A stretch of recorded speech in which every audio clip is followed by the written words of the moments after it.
Chers amis, bonjour. Alors, je viens de créer aujourd'hui, le 26 juillet 2024, un nouveau groupe, encore un groupe WhatsApp qui s'appelle CV and Job Offers. Donc, vous pouvez envoyer votre CV dans ce groupe ou envoyer votre offre d'emploi. Vous recrutez, vous cherchez tel ou tel profil, vous pouvez le mettre dans ce groupe.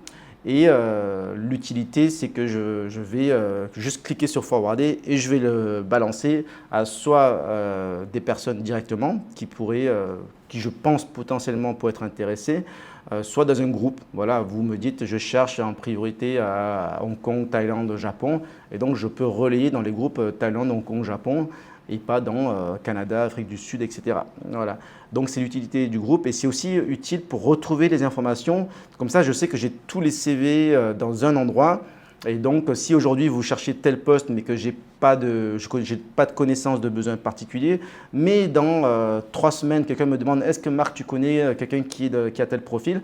Et je ne me rappelle plus du nom, mais je sais que, ah oui, j'avais reçu un CV il y a 3 semaines, donc je vais rechercher dans ce groupe et je vais lui transférer. Donc, voilà, ça me semble utile de ce point de vue. Et ça existe sur WhatsApp et sur Telegram. C'est plus simple maintenant de forwarder les CV par message et dans les groupes plutôt que par email. Maintenant, les emails sont beaucoup moins utilisés et même quand ils sont utilisés, ils sont très peu lus. Et ce qui compte finalement, c'est qui envoie le message. Voilà, quand moi je reçois un CV qui vient de telle ou telle personne, je vais regarder. Si je reçois un mail un peu au hasard, je ne vais pas regarder. Donc tout fonctionne quasiment par WhatsApp, par Telegram, par WeChat. Par WeChat, la plupart de mes contacts en Chine n'utilisent pas les emails, ils ne regardent jamais leurs emails, tout se fait par WeChat. Donc, contact direct, soit par les groupes, soit par message direct, soit bien entendu face à face lors d'événements networking, en prendre un café, etc. Voilà. Bon, maintenant, je vais en profiter. Ça, c'était au sujet du nouveau groupe CV, etc. Je vais en profiter pour vous parler de mes différents groupes parce que voilà, j'ai plusieurs groupes et donc tout le monde ne comprend pas exactement à quoi ils servent. Alors déjà, les groupes, ce n'est pas pour tout le monde. J'ai des amis qui veulent être dans aucun groupe. J'ai des amis qui m'ont dit « Oh Marc, sors-moi de tous les groupes, il y a trop de messages, j'en ai marre. Si tu as quelque chose d'important, dis-moi directement en personne, en privé ou alors envoie-moi par mail, etc. » Donc, on utilise encore quand même les emails, les newsletters. Si vous voulez recevoir que des informations et ne pas recevoir des réactions de chaque membre de quoi que ce soit, il y a les emails encore, bien entendu. Vous pouvez vous inscrire à ma newsletter personnelle. Vous pouvez vous inscrire à la newsletter du CFI. C'est deux newsletters différentes. Dites-moi si vous n'êtes pas dedans et si vous voulez les informations. Il y a les pages. Il y a les pages LinkedIn, Facebook, Instagram, X, Twitter, Telegram, non, canal Telegram Marc Guyon, canal Telegram CFI, CFI Monde. Donc les pages, c'est fait en principe pas pour discuter, mais pour recevoir les informations. Parfois pour commenter, on peut commenter dessus, mais ce n'est pas vraiment le but. Et enfin, il y a les groupes d'information. Les groupes d'information, c'est un groupe, comme son nom l'indique, mais seuls ceux qui sont administrateurs peuvent envoyer les messages. Donc, vous êtes dans un groupe dans lequel vous recevez les informations et il n'y a pas trop de messages, on va dire, superflus qui font toujours bip, bip, bip sur le téléphone. Donc, si vous n'aimez pas les groupes, vous avez ces différents moyens. Maintenant, pour ceux qui aiment les groupes, parce que certains aiment les groupes et puis c'est peut-être un petit peu français. Quand on est français, on aime bien exprimer son point de vue, on aime bien être contradictoire, on aime bien échanger, voilà, on aime bien philosopher. En tout cas, il y a beaucoup de Français qui n'aiment pas les groupes, qui ne veulent pas être dedans, qui me disent « Marc, dégage-moi tous les groupes, je ne veux pas de groupe ». Après, il y a des Français qui veulent des groupes. Bon, maintenant, quel genre de groupe j'ai? Premièrement, les groupes de discussion. En général, je mets un point rouge pas pour dire rouge, red alert, mais bon, voilà, c'est le groupe de discussion dans lequel c'est ouvert à tous. Bon, tous quand même plutôt des gens de droite, des patriotes, mais peu importe quel type de patriote vous êtes, Frexit, pas Frexit, Ukraine, Russie, Palestine, Israël, Covid, pas Covid, vaccination, bon, peu importe quel type de patriote vous êtes, quelles que soient vos opinions, tout le monde est bienvenu et on peut discuter.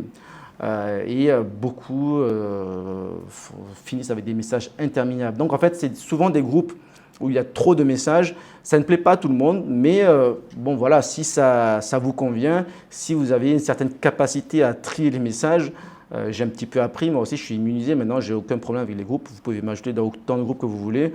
J'ai un petit peu, je pense que mon cerveau a évolué pour détecter tous les groupes, les messages importants ou pas. Bref, voilà. Si vous aimez les groupes, il y a les groupes discussion, c'est là où il y a le plus de messages, c'est là où il y a parfois, vous vous réveillez, il y a 200 messages. Voilà, donc il y a ça sur WhatsApp, sur Telegram et sur WeChat aussi. Donc c'est le premier type de groupe, il y a de tout. Maintenant, le deuxième type de groupe, c'est le groupe d'amis. Donc comme son nom l'indique, c'est la plupart mes amis, mes sympathisants. Et on peut parler de tout. Bien entendu, la plupart vont parler de politique. Voilà, on va plutôt quand même, on va dire qu'on va éviter les messages polémiques, on va être plutôt bienveillant. Et on va utiliser ces groupes plutôt pour se rencontrer, organiser un événement, une soirée, etc. Donc on va dire on est entre amis. Et voilà, là par exemple récemment, quelqu'un à Singapour a envoyé un petit message, me dit voilà, est-ce qu'on se retrouve, on va prendre un verre. Ça c'est très bien parce que entre patriotes, faut se retrouver, il faut se connaître. Donc voilà, donc il y a les groupes de discussion et il y a les groupes d'amis, c'est deux choses différentes. Et donc si vous n'aimez pas recevoir trop de messages sur tout et sur rien, certains me disent ouais, il y a trop de gens complotistes de ton groupe de discussion. Bon, très bien. Et moi je préfère rester que dans le groupe d'amis. Mais voilà, très bien, donc vous restez dans le groupe d'amis. Il y a moins de messages. Et enfin, dernière catégorie, il y a les groupes CFI. Alors attention, les groupes CFI ils sont apolitiques, donc on ne veut pas parler de politique, ce n'est pas interdit dans le sens où normalement quand on est français, on est intéressé par la politique, mais c'est plutôt des groupes pour créer des événements, faire des contacts, donc c'est aussi job emploi, c'est dans le CFI que j'ai créé ça. Informations utiles, bons plans, des conseils pour s'expatrier, des conseils pour partir en voyage tout simplement. Vous allez en voyage à Hong Kong, à Tokyo ou à Taïwan, ou peu importe où vous allez, il y a un CFI, vous envoyez un message pour dire salut, je passe à Tokyo une semaine, un jour, j'ai un peu de temps libre, qui est dispo pour prendre un verre, je viens du CFI Hong Kong, bon voilà, ça fonctionne un peu comme ça. Bon plan, info utile, c'est à ça que ça sert. Business, culture et voilà, donc on évite de parler politique de le CFI ou alors c'est plutôt à titre informatif en tant qu'un petit peu média, on va donner la parole à différentes personnes pour comprendre ce qu'elles pensent parce que c'est quand même, la politique c'est pas un sujet tabou non plus, on a le droit de parler de politique mais c'est pas le but du CFI. Le but du CFI c'est développer un réseau dans le monde entier de personnes qui vont s'apprécier, faire un barbecue ensemble, une soirée, un dîner, de la randonnée, de la boxe, des activités sympas, développement d'une certaine diaspora à l'étranger, de gens qui s'apprécient. Voilà, donc je résume, nouveau groupe, CV, job, n'hésitez pas à me contacter pour être ajouté. Je vais quand même faire un petit tri quand même qui va dans ces groupes. On va échanger même 5 minutes en visio. Mais en tout cas, un réseau d'expatriés et de futurs expatriés, de prétendants à l'expatriation. Ça, c'est l'information du jour. Comment être utile à la France et aux Français et aux entreprises françaises en étant à l'étranger. Voilà. Et ensuite, groupe de discussion. On a les groupes de discussion où on parle de tout. Et on a les groupes d'amis. Les groupes d'amis, c'est sur WhatsApp, sur Facebook et sur WeChat aussi. Donc, il y a un groupe sur Facebook. Donc, si vous êtes sur Facebook, je sais qu'il y a beaucoup moins de personnes qui sont sur Facebook de nos jours, mais quand même, j'ai pas mal d'amis sur Facebook. Si vous y êtes, contactez-moi et je vous ajoute à ce groupe. Et là, c'est pareil aussi parce que sur Facebook, c'est plus compliqué de diffuser des liens de Twitter parce que ça ne marche pas bien et aussi parce qu'ils sont en concurrence, etc. Donc, quand on est sur Facebook, il vaut mieux partager une vidéo, un post qui est sur Facebook déjà. C'est pourquoi je crée, souvent j'ai une information à relayer, je la relaye sur Twitter, sur X, je la relaye sur Telegram, sur Facebook, sur WhatsApp, je la relaye partout. Et ensuite, ceux que ça intéresse, vous la relayez à partir de l'information que vous trouvez dans le réseau. Donc, c'est plus simple d'avoir ce groupe aussi sur Facebook. Et sur WeChat aussi, un groupe d'amis sur WeChat. Et les groupes CFI sont partout par contre. Donc, on a des groupes CFI sur Telegram, sur WhatsApp, sur Facebook et sur WeChat. On a plusieurs groupes sur WeChat.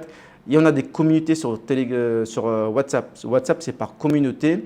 Donc, vous pouvez éventuellement rester dans la communauté si vous n'aimez pas les groupes. Vous n'avez que les informations essentielles, les annonces, comme on appelle ça. Voilà, donc si vous voulez être ajouté à ces réseaux, c'est une façon de se connecter partout dans le monde, de créer de l'entraide. Contactez-moi. Allez, à très vite.